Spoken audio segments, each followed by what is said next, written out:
والصلاة والسلام على سيد الأنبياء والمرسلين محمد وعلى آله وصحبه أجمعين، أما بعد.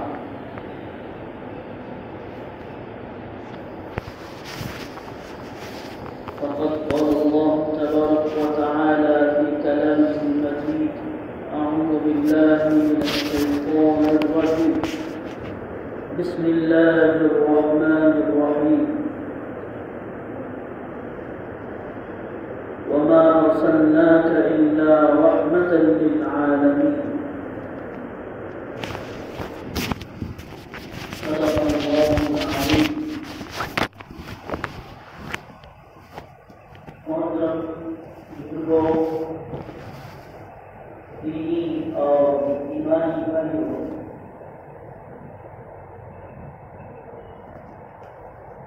ربیع الاول کا مہینہ شروع ہو کر 3 دن مزید گزر چکے ہیں، اور ہم کو معلوم ہونا چاہیے کہ ربیع الاول کے مہینے کی خصوصیت کیا ہے، اس مہینے میں کیا کچھ ہوا تھا اور کون سے بڑے بڑے واقعات اس مہینے میں رونما ہوئے تھے، وجود پذیر ہوئے تھے، اور کس شخصیت اور کس انسان کی اس مہینے میں آمد ہوئی تھی۔ تو ظاہر ہے، اللہ کا شکر ہے کہ ہم لوگ تاریخ سے واقف رکھنے والے لوگ ہیں، تو کسی سے بھی اگر کہا جائے تو وہ فوراً جواب دیتا ہے کہ اس مہینے کی فضیلت کو میں کیسے بھول سکتا ہوں، اس مہینے کے مقام کو، اس کی مرتبے کو اور اس کی خاصیت کو میں کیسے بھول سکتا ہوں، جبکہ اس مہینے میں ایسا انسان جو دنیا میں آیا اور اس شخصیت کی اس دنیا میں آمد ہوئی کہ جس شخصیت کے آنے کے بعد پوری دنیا میں ایک روشنی اور ایک نور چھا گیا۔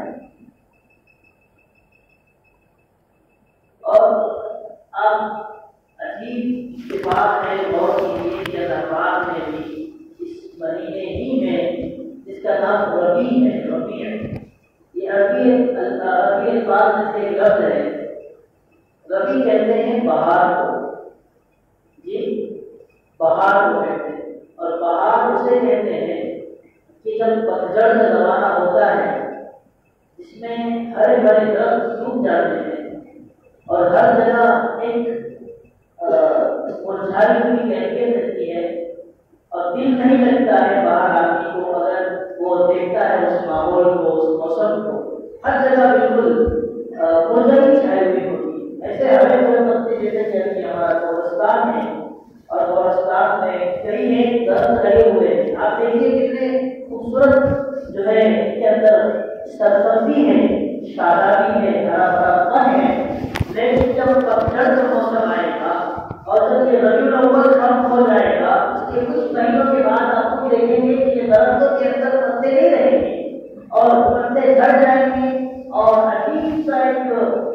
منظر ہمارے کو دیکھنے میں ملے گا، جس سے طبیعت میں خوشی کے بجائے ایک عجیب طبیعت بنے گی اور دل کہے گا ہم اس کو دیکھیں گے۔ اور ابھی یہ موسم ہے کہ آدمی چاہتا ہے کہ بار بار میں اس منظر کو دیکھوں اور اس سے اپنے آپ کو جو ہے ایک مزہ اور ایک لطف پہنچا ہے۔ تو جب حضور صلی اللہ علیہ وسلم اس دنیا میں تشریف لائے تو آپ کی آمد سے پہلے بھی دنیا کے اندر ایک پتجھڑ کا زمانہ تھا اور ایک مردری چھائی ہوئی تھی، اور جہالت اور تاریکی اور اندھیرا چھایا ہوا تھا کہ انسان ہر اعتبار سے پستی کا شکار تھا۔ کسی بھی اعتبار سے انسان ترقی کی منزل کی طرف چلنے والا نہیں تھا، بلکہ ہر اعتبار سے پستی کا شکار تھا۔ اس کو رہنے سہنے کا طریقہ نہیں معلوم تھا، اس کو جو ہے معاشرے میں کس طریقے سے زندگی گزاری جاتی ہے اس کو یہ نہیں معلوم تھا، اس کو یہ نہیں معلوم تھا کہ ماں باپ کے حقوق کیا ہے، بیوی کے حقوق کیا ہے، بچے پیدا ہوں گے تو بچوں کے آنے کے بعد ان کے حقوق کیا ہے۔ تبھی تو آپ سنتے ہیں کہ معصوم بچیوں کو جب ان کی بچیاں پیدا ہوتی تھی وہ بچی کے پیدا ہونے کو نحوست سمجھتے تھے، وہ بچی کے پیدا ہونے کو سمجھتے تھے کہ اب ہمارے گھر میں نحوست آئے گی، برکت ختم ہوگی، مال چلا جائے گا اور طرح طرح کے نقصانات کا ہم شکار ہوں گے۔ تو وہ بچی جو معصوم ہے اس کا کوئی گناہ نہیں ہے، اس لیے فرمایا قرآن کریم میں کہ جہاں کل قیامت میں بہت ساری چیزوں کے بارے میں سوال ہوگا تو وہیں پر ایک سوال یہ بھی ہوگا وَإِذَا الْمَوْءُودَةُ سُئِلَتْ بِأَيِّ ذَنبٍ قُتِلَتْ، کہ اس سے پوچھا جائے گا اس معصوم بچی سے کہ بتا تجھے کس گناہ کی وجہ سے تیرے باپ نے ایک گڑھے میں دفن کر دیا تھا۔ تو کل قیامت کے سوالات ہونے والے ہیں تو وہ معصوم بچے کا کوئی گناہ نہیں تھا، اور معصوم بچے کا گناہ کیا ہوتا ہے وہ تو ہر ایک کو خوبصورت معلوم ہوتے ہیں، چاہے وہ اپنے ہوں یا پرائے کے، چاہے وہ اپنے ہوں یا غیر کے، چاہے وہ کالے ہوں یا گورے، چاہے وہ کسی بھی طریقے کے ہو، لیکن بچے بچے ہوتے ہیں۔ اور فرمایا نبی صلی اللہ علیہ وسلم نے کہ بچے جو جنت کے پھول ہوتے ہیں اور جنت کے خوشبو ہوتے ہیں، تو لیکن ان لوگوں کے اندر ایسی گہری اور ایسی جہالت اور ایسی تاریخی تھی کہ ان کو رہنے کا طریقہ نہیں معلوم تھا، اتنے گرے ہوئے تھے کہ اپنی معصوم بچوں کو زندہ رپورٹ کر دیا کرتے تھے۔ یہ تو ایک چیز میں نے آپ کے سامنے بتایا، ہزاروں خرابیوں کے اندر پائی جاتی تھی، اخلاقی خرابی پائی جاتی تھی، اور اسی طریقے سے دینی اعتبار سے بھی وہ بت پرستی کا شکار تھے، اور وہ انسانوں کو معبود سمجھتے تھے اور درختوں کو معبود سمجھتے تھے، درختوں سے اپنی جو ہے منتیں مانگا کرتے تھے اور چیزوں کو اپنا معبود، اپنا اللہ اور اپنا کام بنانے والا سمجھتے تھے۔ تو سمجھ لیجیے کہ دینی اعتبار سے بھی وہ کمزور تھے، پستی کا شکار تھے، اور ان کے اندر اخلاقی بیماریاں بھی تھی کہ وہ اخلاق سے اٹھے گرے ہوئے تھے۔ جب یہ منظر تھا پوری دنیا کے اندر، صرف عرب کی بات نہیں ہے، پوری دنیا میں یہی منظر تھا، پوری دنیا میں یہی منظر تھا، پوری دنیا گمراہی کا شکار تھی، تاریخی کا شکار تھی، دین سے نوازش تھی، اللہ سے نوازش تھی۔ جب اللہ پاک نے دیکھا کہ پانی سب سے اونچا ہو گیا ہے، اب چاہیے کہ کوئی ایسی شخصیت کو دنیا میں بھیجا جائے، ایسے انسان کو دنیا میں مبعوث کیا جائے کہ جو انسان ان گمراہ لوگوں کو صحیح راستے پر لانے کا کام کرے، ان گمراہوں کو ان کی گمراہی سے نکال کر صحیح راستے پر چلانے کا کام کرے۔ چنانچہ اللہ نے احسان فرمایا اس امت پر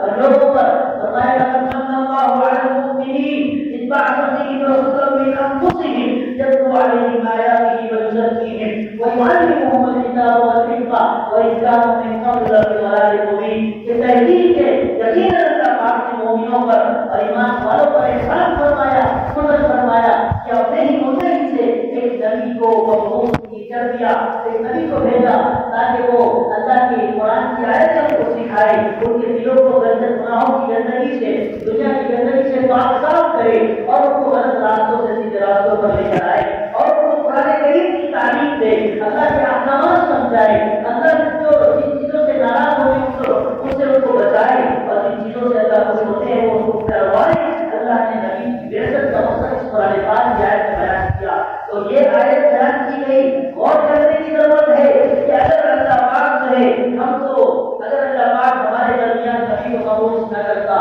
نبی کو نہ بھیجتا، تو آج ہماری زندگی جانوروں کی طرح ہوتی، آج ہماری زندگی میں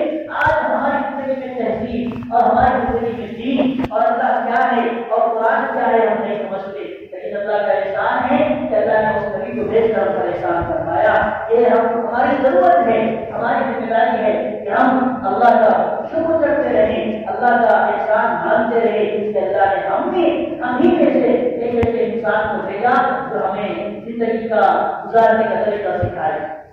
چنانچہ اللہ پاک نے نبی کو مبعوث فرمایا۔ نبی کیسا، اس نبی کی صفات کیا،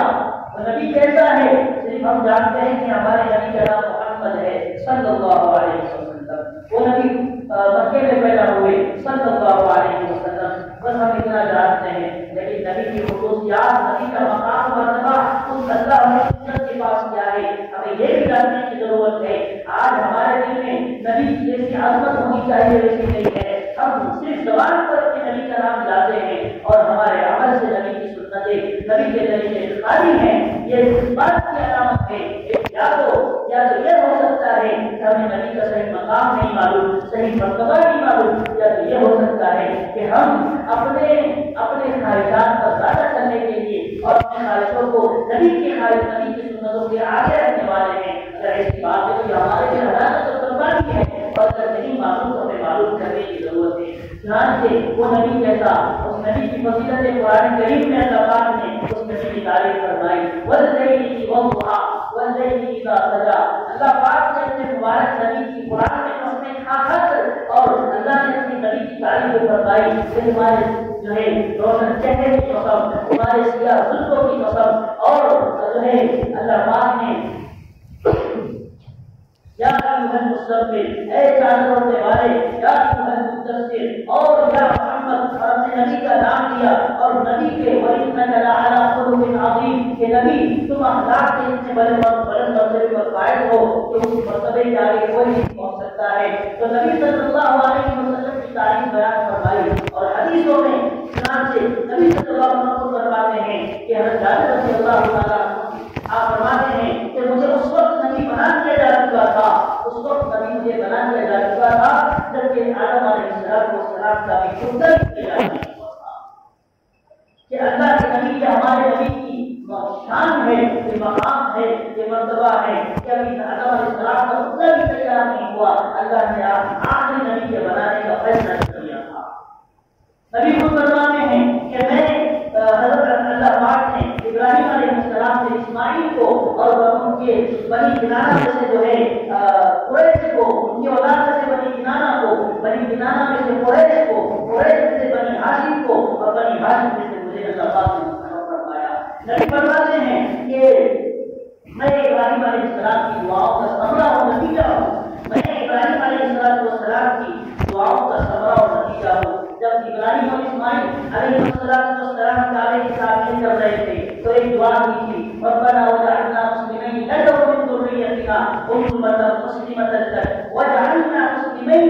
لک ومن ذریتنا امة مسلمة لک وارنا مناسکنا وتب علینا انک انت التواب الرحیم۔ کہ اللہ اجعلنا مسلمین لک ومن ذریتنا، کہ ہمیں اور ہماری آنے والی نسل کو تیرا فرما بردار بنانا، تیرا تابعدار بنانا، تیرے حکم پر چلنے والا بنانا۔ چنانچہ اللہ پاک نے ابراہیم علیہ السلام کی اس دعا کو قبول فرمایا اور ان کی اس دعا کا نتیجہ اللہ پاک نے حضرت محمد صلی اللہ علیہ وسلم کو دنیا میں جو ہے بھیج کر فرمایا کہ دیکھو کہ دعا کرتے رہنا چاہیے اپنے اولاد کے لیے، اپنی ضروریت کے لیے، اللہ ہماری اولاد کو اپنے دین کے لیے قبول فرما۔ آج لوگوں کو قبول ہوگی، کل نہیں ہوگی، لیکن ہزاروں سال بعد لوگوں کو قبول ہوگی، اور اللہ پاک آپ کی نسلوں سے، آپ کی ضروریت سے، آپ کی اولادوں سے پوری دنیا میں دین کا کام دینے کا فیصلہ کرے گا۔ جیسا کہ اللہ پاک نے ابراہیم علیہ السلام کی دعا قبول فرمائی اور حضرت محمد عربی صلی اللہ علیہ وسلم کی شکل میں دنیا کو اتنا خوبصورت رہنما اور خوبصورت نبی عطا فرمایا کہ جس نبی کی شان اعلیٰ افضل اجمل اور احسن اور اجمل ہے۔ تو ہمیں اپنی اولادوں کے لیے دعا کرتے رہنا چاہیے، مایوس نہیں ہونا چاہیے۔ دعا کب قبول ہو جائے یہ ہم بتا نہیں سکتے ہیں، اس لیے ایک نقطہ اس میں یہ بھی ہے کہ ہم اپنی اولادوں کے لیے دعا کرتے رہے۔ سلطنت عثمانیہ جو گزرے ہیں بڑے حاکم اور بڑے سلطان کہ ان سے اللہ پاک نے خلافت کے طرز پر اور جو ہے اسلام کو پھیلانے کے 600 سال اللہ پاک نے ان سے کام کیا۔ ان کے ماں باپ کی دعا ہوگی، ان کے ماں باپ کا وہ خیر اچھے اعمال ہوں گے جن کی بنیاد پر اللہ پاک نے ان کی اولاد کو قبول فرمایا، اور 650 سال اس خاندان نے پورے دین پر عالم پر حکومت کر کے دکھایا اور اسلام کو نافذ کر کے بتایا۔ تو ہمیں بھی دعا کرتے رہنا چاہیے۔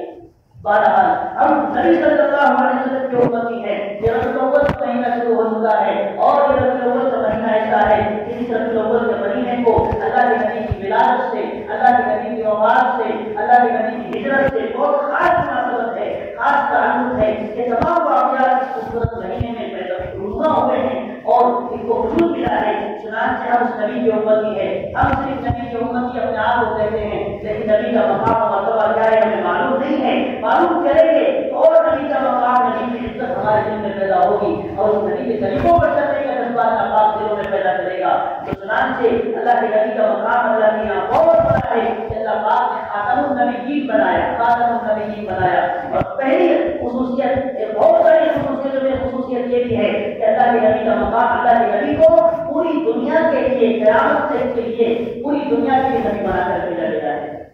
چنانچہ آپ غور کیجیے کہ جو پہلے انبیاء تھے حضرت نوح علیہ السلام دنیا میں نبی بنا کر بھیجے گئے، لیکن ایک خاص قوم کے لیے، خاص علاقے کے لیے اور خاص زمانے کے لیے. اگرچہ کہ وہ 900 سال 950 سال دنیا میں رہے، لیکن ایک خاص علاقے کے لیے ان کا انتقال ہو گیا. اس کے بعد دوسرے نبی بھیجے گئے. حضرت صالح علیہ السلام بھیجے گئے، قوم سمود کے لیے بھیجے گئے. حضرت ہود علیہ السلام بھیجے گئے، صرف قوم عاد کے لیے بھیجے گئے. حضرت ابراہیم علیہ السلام اتنے بڑے نبی ہیں، وہ بھی ایک خاص قوم اور خاص علاقے کے لیے بھیجے گئے، خاص زمانے کے لیے بھیجے گئے. اس کے بعد حضرت اسماعیل کا نمبر آتا ہے، حضرت موسیٰ علیہ السلام کا نمبر آتا ہے اور حضرت عیسیٰ علیہ السلام کا نمبر آتا ہے. یہ حضرات بھی بڑے بڑے نبی ہیں، لیکن ان کو بھی اللہ پاک نے خاص زمانے کے لیے، خاص قوم کے لیے بنی اسرائیل کی نجات کے لیے بھیجا. لیکن غور سے سنیے، دل کے کانوں سے سنیے کہ آخری اللہ پاک نے اپنے آخری نبی حضرت محمد مصطفیٰ صلی اللہ علیہ وسلم کو بھیجنے کا فیصلہ فرمایا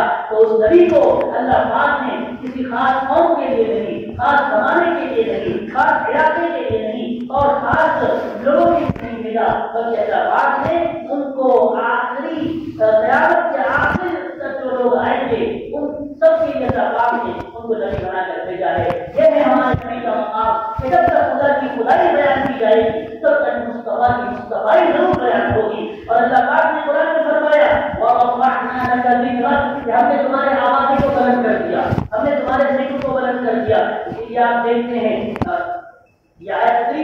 کہ دشمنوں نے کہہ دیا تھا کہ ہمارے نبی کی جتنی اولادیں، وہ اولاد جو جن کو ڈھیر کہتے ہیں، یعنی آپ کی جو لڑکے تھے وہ آپ کے اپنی حیات میں سب سے سب انتقال فرما گئے، ایک بھی نہیں بچا. لوگوں نے خاص طور پہ کفار اور دشمنوں نے کہنا شروع کر دیا اب تو محمد کی نسل باقی نہیں رہے گی، محمد کے نام میں شان مٹ جائے گا، اب محمد کی کوئی بات یاد نہیں کی جائے گی. اللہ پاک نے فرمایا وَرَفَعْنَا لَكَ ذِكْرَكَ ہم نے تمہارے ذکر کو، تمہاری آواز کو بلند کر دیا. اب دیکھو جب تک اذان ہوگی، اذان اس وقت تک مکمل نہیں ہوگی، اشہد ان لا الہ الا اللہ کہہ کر اشہد ان محمد رسول اللہ کہنا پڑے گا، تبھی کہا جائے گا کہ اذان مکمل ہے. جب اقامت کہی جائے گی تو تمہارے میرے نام کے ساتھ اللہ فرماتا ہے تمہارا نام بھی آئے گا اور اقامت کہنے والا کہے گا اشہد ان لا الہ الا اللہ اشہد ان محمد رسول اللہ کہ اللہ کے نام کے ساتھ اللہ پاک نے اپنے نبی کے نام کو جوڑ دیا. جہاں جہاں اللہ کا نام آئے گا وہاں پر اللہ کے نبی کا نام آئے گا. اور صرف اللہ کی توحید کا اقرار کر لینا کافی نہیں ہے، اس وقت تک کوئی ایمان والا نہیں ہو سکتا، مومن کسی کا ایمان کافی نہیں ہو سکتا جب تک کہ وہ اللہ کی توحید کے اقرار کے ساتھ نبی کی رسالت کا اقرار نہ کر لے. اسی طریقے سے جب تک وہ اللہ کی محبت کامل نہیں ہو سکتی جب تک کہ اس کے دل میں آخری نبی کی محبت نہ آ جائے. قُلْ إِن كُنتُمْ تُحِبُّونَ اللَّهَ فَاتَّبِعُونِي يُحْبِبْكُمُ اللَّهُ اگر تم اللہ سے محبت کرنا چاہتے ہو تو اس سے محبت کرو، اس کے بدلے میں اللہ تم سے محبت کرے گا، اللہ تمہارے گناہوں کو معاف فرما دے گا. یہ ہے ہمارے نبی کا مقام، یہ ہے ہمارے نبی کا مرتبہ کہ اللہ پاک نے اپنے نبی کے نام کو اپنے نام کے ساتھ جوڑ دیا ہے. کوئی بھی جو ہے ہمارے نبی کے نام کو مٹا نہیں سکتا، چاہے ہزار سال اس کے قدم کی جائیں اور نبی کے نام کو جو ہے مٹانے کی کوششیں کی جائیں. آج یورپ لگا ہوا ہے اسلام کو مٹانے میں، اسلام کے پیغمبر کے نام کو مٹانے میں، لیکن اللہ پاک نے اپنے نبی کے نام کو اپنے ساتھ جوڑ دیا ہے. جب تک سورج چاند رہے گا اللہ کے نبی اور اللہ کا اور اللہ کے نبی کا نام رہنے والا ہے. دوسری خصوصیت یہ بیان فرمائی کہ جب جو شریعت اللہ پاک نے اپنے نبی کو دی ہے، جو خلافت اور نیابت اللہ پاک نے اپنے نبی کو عطا فرمائی ہے، وہ قیامت ہمیشہ رہنے والی ہے، کبھی ختم نہیں ہوگی. جیسے جو پرانے انبیاء تھے وہ نبی آتے تھے اپنی شریعت کے ساتھ آتے تھے، کتاب کے ساتھ آتے تھے، لیکن وہ بھی ایک خاص علاقوں تک، خاص زمانے تک اور خاص لوگوں تک محدود ہوتی تھی. جب نبی چلے جاتے تھے تو شریعت بھی ختم ہو جاتی تھی اور وہ نبی بھی چلے جاتے تھے اور اب کوئی شریعت باقی نہیں رہتی تھی. لیکن ہمارے نبی کا مقام جس نبی کے طریقے پر ہم چلتے ہیں، جس نبی کی امتی اپنے آپ کو ہم کہتے ہیں، جس نبی کے نام لے رہا ہم لوگ ہیں، اس نبی کی شریعت کو، اس نبی کی خلافت اور نیابت کو اللہ پاک نے زمین اور آسمان جب تک باقی رہیں گے کہ آپ کی نبی حضرت محمد مصطفیٰ صلی اللہ علیہ وسلم کی شریعت بھی باقی رہے گی، آپ کا قرآن بھی باقی رہے گا، تو یہ ہے ہمارے نبی کی فضیلت اور آپ کا مقام، یہ ہے ہمارے نبی کی خصوصیت۔ اور کس کی خصوصیت سنیے کہ جو اللہ پاک نے شریعت عطا فرمائی ہمارے نبی صلی اللہ علیہ وسلم کو، جو ہمارے نبی کی تعلیمات ہے، جو قرآن اللہ پاک کی کتاب آسمانی کتاب کی وجہ سے ہوتا رہا ہے، اس کتاب اور شریعت کی حفاظت بھی اللہ پاک نے اپنے دل میں دی ہے۔ کیونکہ کیا ہوتا تھا، جو پرانے انبیاء آتے تھے ان انبیاء کی شریعت ہوتی تھی اور انبیاء چلے جاتے تھے، شریعت اگر باقی رہتی تھی تو وہاں اس زمانے کے لوگ اس شریعت کے اندر، اس کتاب کے اندر اپنے اعتبار سے تحریر کر دیتے تھے، ان جو احکامات کو بدل دیتے تھے۔ جیسے آج بائبل ہے، آج توریت اور انجیل ہے، لوگ یاد کہیں گے کہ آج توریت اور انجیل باقی ہے، یہ بالکل دعویٰ نہیں کر سکتا کوئی کہ جو آسمانی کتاب توریت اور انجیل اس زمانے میں نبی پر اتری تھی اسی انداز میں آج بھی باقی ہے، اسی انداز میں اللہ کے احکامات کو ظاہر سے وہ احکامات باقی ہے نہیں، بلکہ اس کے اندر کئی مرتبہ تحریمات کر دی گئی ہے، اس کے اندر ترمیم کر دی گئی ہے اور اس کے اندر رد و بدل کر دیا گیا ہے کہ جو چیزیں اللہ کو پسند تھی اس کو ناپسند میں بدل دیا گیا، جو چیزیں لوگوں کو صاف اور گرا اور بھاری کر رہی تھی، نماز پڑھنا، زکات دینا اور شراب سے بچنا، زنا نہ کرنا، آج ان تمام چیزوں کو بدل دیا گیا ہے۔ لیکن یہ شریعت وہ شریعت کی پرانے انبیاء کی، جو پرانے انبیاء گزرے ان کی خصوصیت نہیں تھی، لیکن ہمارے نبی جس نبی پر ہم چلتے ہیں، جس نبی کے پیچھے ہم چلتے ہیں، اللہ پاک نے کوئی شریعت عطا فرمائی، ایسا قرآن عطا فرمایا، ایسی کتاب عطا فرمائی۔ اللہ خود فرماتا ہے قرآن کریم میں اِنَّا نَحْنُ نَزَّلْنَا الذِّكْرَ وَإِنَّا لَهُ لَحَافِظُونَ، کہ ہم نے اس قرآن کو اتارا ہے اور اس قرآن کی حفاظت کرنے والے بھی ہم ہیں۔ تو یہ شریعت اور یہ قرآن جو اللہ پاک کو اتارا ہے آخری نبی پر، یہ قیامت تک باقی رہنے والا ہے، اس کا ایک نقطہ بھی کوئی مٹا نہیں سکتا ہے، اس کا ایک لفظ بھی کوئی مٹا نہیں سکتا ہے۔ جس طریقے سے اللہ کا قرآن موجود ہے، اللہ کے قرآن کا ایک حرف موجود رہے گا، اسی طریقے سے نبی صلی اللہ علیہ وسلم کی تعلیمات، آپ کے ارشادات، آپ کے اقوال جن کو حدیث و سنت کہتے ہیں، وہ حدیث و سنت بھی ویسی باقی رہے گی۔ لاکھ میں کہے کہ ہم اسے تبدیل کر دیں گے، اور سارے لوگوں نے کوشش کی کہ قرآن کو مٹا دیا جائے اور قرآن کو ختم کر دیا جائے، لیکن ایسے واقعات تاریخ میں موجود ہے کہ جو ہے لوگوں نے اپنے بچوں کو تیار کیا اور بچوں نے ایک مہینے کے اندر قرآن کو یاد کر کے بتایا، قرآن کو حفظ کر کے بتایا۔ یہ اللہ کا ایک نظام ہے کہ اللہ پاک نے اپنے نبی کو بھی آخری زمانے تک محدود رکھا ہے، آخری زمانے تک باقی رکھنے کا فیصلہ کیا ہے، اور ساتھ ہی ساتھ آپ کی شریعت بھی باقی رہنے والی ہے، آپ کو بتائی گئی کتاب بھی باقی رہنے والی ہے۔ تو میرے بھائیوں بزرگوں دوستوں، ہمیں ضرورت ہے اس بات کی کہ ہم سمجھیں اپنے نبی کے مقام اور مرتبے کو۔ یہ ربیع الاول کا مہینہ ہمیں یہی یاد دلاتا ہے کہ دیکھو تمہارا نبی کتنا